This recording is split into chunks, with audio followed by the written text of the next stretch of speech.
Hello students, कैसे हैं आप सब। उम्मीद करते हैं आप सब बहुत अच्छे होंगे। आज हम new style of journal English grammar की सिंथेसिस की एक्सरसाइज की चर्चा करेंगे। जो सबसे पहली एक्सरसाइज आती है वो पार्टिसिपल पर बेस्ड है। सबसे पहले हम जान लेते हैं कि पार्टिसिपल्स का यूज कहां पर होता है सिंथेसिस को बनाने में। देखिए, पार्टिसिपल्स का यूज तब करेंगे जब दोनों जो सेंटेंसेस हमारे दिए गए होंगे और उनमें हमारा सब्जेक्ट कॉमन होगा। जी हाँ, जब हमारा सब्जेक्ट कॉमन होता है तब हम पार्टिसिपल्स का यूज करते हैं और एक कार्य दूसरे के बाद हो। हाँ, केवल दो शर्त होती है पार्टिसिपल्स के यूज करने की, यानी जो दो सेंटेंसेस आपको दिए गए हों, या दो दिए हों या दो से अधिक दिए गए हों, तो जब उनका सब्जेक्ट समान हो तब हम पार्टिसिपल का यूज करेंगे और एक घटना दूसरे के बाद घटित हो। इसके साथ साथ हम पार्टिसिपल में जो पहले घटना घटित होगी हम उसको पार्टिसिपल में चेंज करेंगे और जो घटना बाद में घटित होगी उसको हम एज इट इज यानी फाइनाइट वर्ब के रूप में बनाएंगे। सबसे पहले यहाँ पे देख लेते हैं कि कौन कौन से पार्टिसिपल्स होते हैं। एक होता है प्रेजेंट पार्टिसिपल, हाँ प्रेजेंट पार्टिसिपल। दूसरा होता है परफेक्ट और तीसरा पास्ट पार्टिसिपल। हाँ, केवल तीन पार्टिसिपल हैं। वन बाय वन चर्चा करके बनाएंगे, देखते हैं क्या होता है। और आपको पता होगा कि प्रेजेंट पार्टिसिपल में हम वर्ब की आईएनजी फॉर्म का यूज करते हैं। जब किसी सेंटेंस में इज ए मार्क होता है तो हम उसको बीइंग में चेंज कर देते हैं, और अगर सीधे कोई फाइनाइट वर्ब दे रखी होती है तो हम उसको प्रेजेंट पार्टिसिपल यानी आईएनजी फॉर्म में चेंज करते हैं। परफेक्ट पार्टिसिपल का यूज कहां पे करते हैं? परफेक्ट पार्टिसिपल का यूज तब करते हैं जब दो घटनाएं घटित तो हो रही हो लेकिन उनके बीच में ड्यूरेशन ज्यादा हो, यानी कि बिल्कुल ऐसा ना हो कि तुरंत कोई घटना घटित हुई उसके तुरंत बाद कोई दूसरी घटना घटित हो, तब हम परफेक्ट पार्टिसिपल का यूज करते हैं। पास्ट पार्टिसिपल का यूज हम तब करते हैं जब कोई एडजेक्टिव की तरह किया जाए, यानी वर्ब की थर्ड फॉर्म, और एडजेक्टिव के रूप में जब करते हैं तो उसको हम नाउन से पहले यूज करते हैं। जैसे जैसे बनाते जाएंगे कॉन्सेप्ट क्लियर होता जाएगा। सबसे पहला सेंटेंस देख लेते हैं। They saw the flame, they ran towards the burning house. हाँ, उन्होंने फ्लेम्स देखी यानी कि ज्वाला देखी, आग देखी। दे ran towards the burning house, वो दौड़े। कहां की ओर दौड़े? घर की ओर दौड़े, यानी जलते हुए घर की ओर दौड़े। आपको क्या लगता है कि पहली घटना और जब दूसरी घटना घटित हुई इनके बीच में कोई भी ड्यूरेशन नहीं है? जब कोई भी ड्यूरेशन नहीं होती है तो हम पहले जो घटना घटित होती है उसको हम पार्टिसिपल में बना देते हैं। तो हम बना देंगे सीइंग द फ्लेम, यानी लपटों को देखते ही दे कॉमा लगा के आगे जोड़ देते हैं, they ran towards the burning house.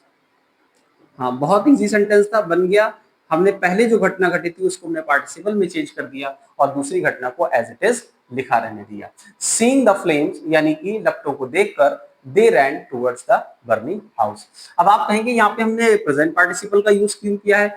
याद रखिएगा, प्रेजेंट पार्टिसिपल्स का यूज वहां पे होता है जब एक घटना के बाद तुरंत कोई दूसरी घटना घटित होती है तो हम प्रेजेंट पार्टिसिपल का यूज करते हैं।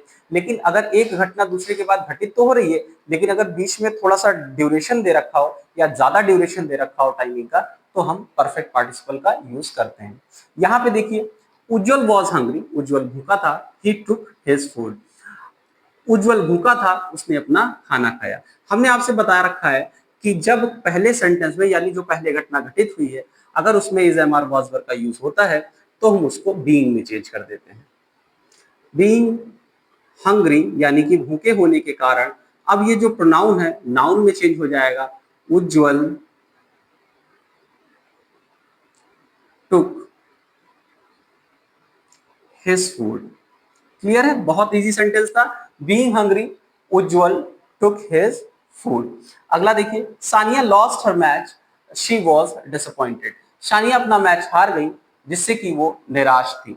अब सानिया मैच हार गई तो हार गई यानी इसमें ड्यूरेशन होगा। जब कोई व्यक्ति मैच हारता है और उसके बाद जब उससे डिसअपॉइंटमेंट होती है तो उसके बीच में ड्यूरेशन होती है। और हमने आपसे कहा था जब दो सेंटेंसेस के बीच में यानी दो घटनाओं के बीच में जब टाइम ड्यूरेशन होता है तो परफेक्ट पार्टिसिपल का यूज होता है। और परफेक्ट पार्टिसिपल क्या होता है? Having plus V3।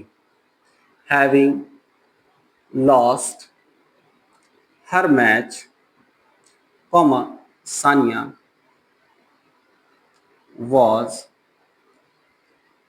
Disappointed. Clear? हाँ, having lost her match, Sania was disappointed. Next sentence देख लेते हैं। A man was crying for help, he was injured.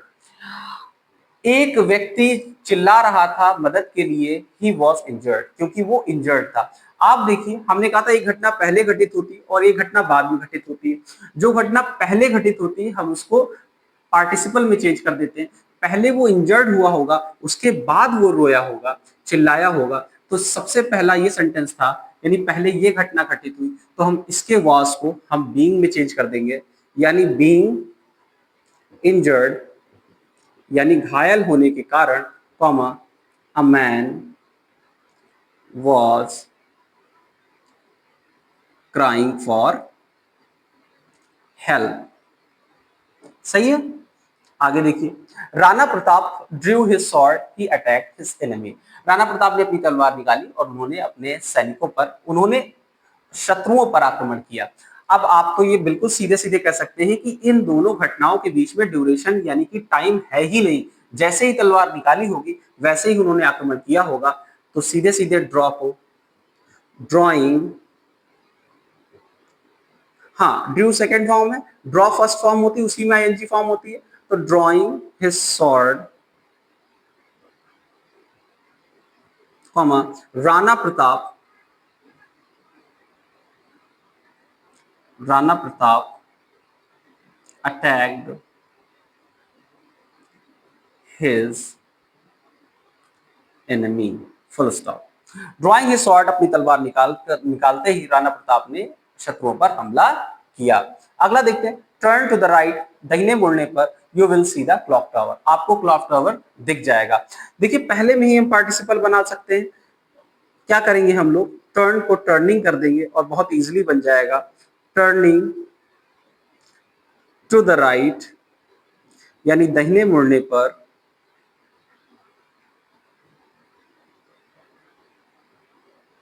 Comma you will see,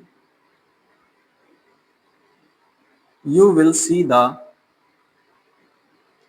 clock tower. Clear है। अगला देखिए, अ टाइगर वॉज हंग्री, एक जो tiger था वो भूखा था, ही किल्ड अ बुलक, उसने एक बुलक को मार दिया, the bullock was hefty, bullock कैसा था, हेफ्टी था। हेफ्टी यानी मोटा तगड़ा था। अब जल्दी से देखते हैं हेफ्टी कौन था, बुलक था। आपको पता है कि किसी व्यक्ति की विशेषता यानी एडजेक्टिव को नाउन से पहले लगाते हैं, तो इसका तो काम हो गया, यानी कि हेफ्टी बुलक कर देंगे तो ये सेंटेंस सीधे सीधे बन जाएगा। अब बात क्या थी कि वो भूखा था और हमने कहा था आपसे इज एम आर या वॉज वर दिखता है तो हम उसको बीइंग में चेंज कर देते हैं, बीइंग हंग्री, भूखे होने के कारण। अब अ टाइगर, ही की जगह अ टाइगर आ जाएगा, अ टाइगर किल्ड अ, अब बुल्लक की विशेषता क्या थी, हेफ्टी, तो हेफ्टी बुल्लक, बहुत इजीली हमारा सेंटेंस बन गया। भूखे होने के कारण एक टाइगर ने एक हेफ्टी बुलक को मार दिया। अगला देखते हैं, a hungry fox saw bunches of grapes, एक भूखी लोमड़ी ने बंचेस ऑफ ग्रेप्स देखे, they were hanging from a vine, वो एक लता से लटके हुए थे। तो कुछ नहीं, यहाँ पे देखिए हम इसको पार्टिसिपल बना सकते हैं, सीधे सीधे जोड़ देंगे, a hungry fox saw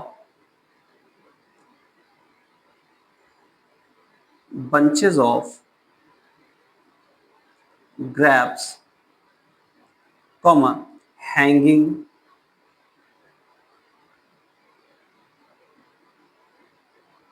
from a vine। Clear. हाँ, एक भूखी लोमड़ी ने बंचेस ऑफ ग्रब्स देखे जो कि लटक रहे थे, कहां से, लता से लटक रहे थे। एक बार इसका स्क्रीनशॉट ले लीजिए फिर उसके आगे में बढ़ते हैं। चलिए अब नेक्स्ट सेंटेंस को देख लेते हैं। Brijesh lost his text book, he search for it, Brijesh ने अपनी टेक्स्ट बुक को खो दिया, ही सर्च फॉर इट, उसने उसके लिए सर्च किया, ढूंढा। यानी सबसे पहले किताब को खोया होगा फिर ढूंढा होगा, लेकिन ये प्रोसेस में ड्यूरेशन दे रखी है तो हम हैविंग का प्रयोग करेंगे, having lost his text book. हाँ, परफेक्ट पार्टिसिपल का यूज करेंगे। परफेक्ट पार्टिसिपल क्या कहता है, हैविंग प्लस V3 का यूज करते हैं। देखिए यहाँ पे हैविंग और V3 ऑलरेडी दे रखा था, तो having lost his text book comma Brajesh searched for it. Clear, बहुत इजी सेंटेंस था। अगला देखिए, they were blinded by a dust storm, वो ब्लाइंड हो गए, अंधे हो गए, किसके कारण? डस्ट स्टॉर्म के कारण। दे फेल इनटू डिसऑर्डर, वो डिसऑर्डर में, उनको डिसऑर्डर हो गया। आगे देखते हैं कैसे बनेगा। दे, सॉरी दे क्यों, वॉज वर दे रखा है, बीइंग का यूज कर लेंगे। Being blinded by a dust storm, comma they fell into disorder, they fell into disorder। हाँ, अगला देखें, he was deceived by his friends, he lost all hope, उसको अपने दोस्तों के साथ, दोस्तों से धोखा मिला। he lost his hope, उसने अपनी सारी आशाएं खो दी। he was deceived, तो was को हम क्या कर देंगे? being में चेंज कर देंगे। being deceived by his friends, comma he lost all hope। हाँ, बहुत इजी था, was को being में चेंज कर दिया। अगला देखते हैं, द बैगर, सॉरी अगला देखते हैं, माई सर्वेंट फेल इल, मेरा जो सर्वेंट था वो बीमार हो गया। ही remained in the bed for 15 days, वो 15 दिन बिस्तर पर रहा। ही डाइड, उसकी मृत्यु हो गई। आप देखिए इन दोनों के बीच में ड्यूरेशन है, वो बीमार रहा, 15 दिन रहा, यानी एक टाइम ड्यूरेशन होता है।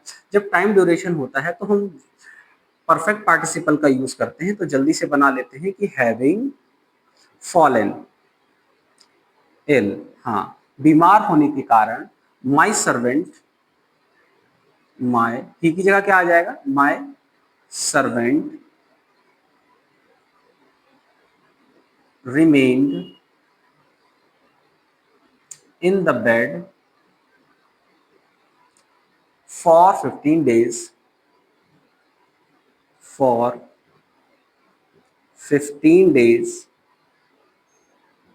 And died, and died. हाँ, एंड से जोड़कर, क्योंकि दोनों के लिए सब्जेक्ट सेम था, वही 15 दिन रहा और वही मर गया, तो एंड से जोड़ देंगे और मेरा एक सिंपल सेंटेंस तैयार हो गया कि हैविंग फॉलन इल, बीमार होने के कारण मेरा सर्वेंट 15 दिन तक बिस्तर पर रहा और उसकी मृत्यु हो गई। अगला सेंटेंस देखिए, the old beggar was driven by hunger, जो बूढ़ा बेगर था वो भूख से पीड़ित था। He stole a piece of bread, उसने एक रोटी का टुकड़ा चुराया। इस सेंटेंस को बेटा आप अपने आप बनाएंगे पार्टिसिपल्स का यूज करके, और आप इसको कमेंट सेक्शन में पोस्ट कर सकते हैं। आई होप आज की एक्सरसाइज आपको बहुत अच्छे से समझ में आई होगी, क्लियर हुए होंगे, कॉन्सेप्ट क्लियर हुए होंगे। अगर अभी भी कोई सेंटेंस आपको क्लियर नहीं है तो आप कमेंट सेक्शन में पूछ सकते हैं।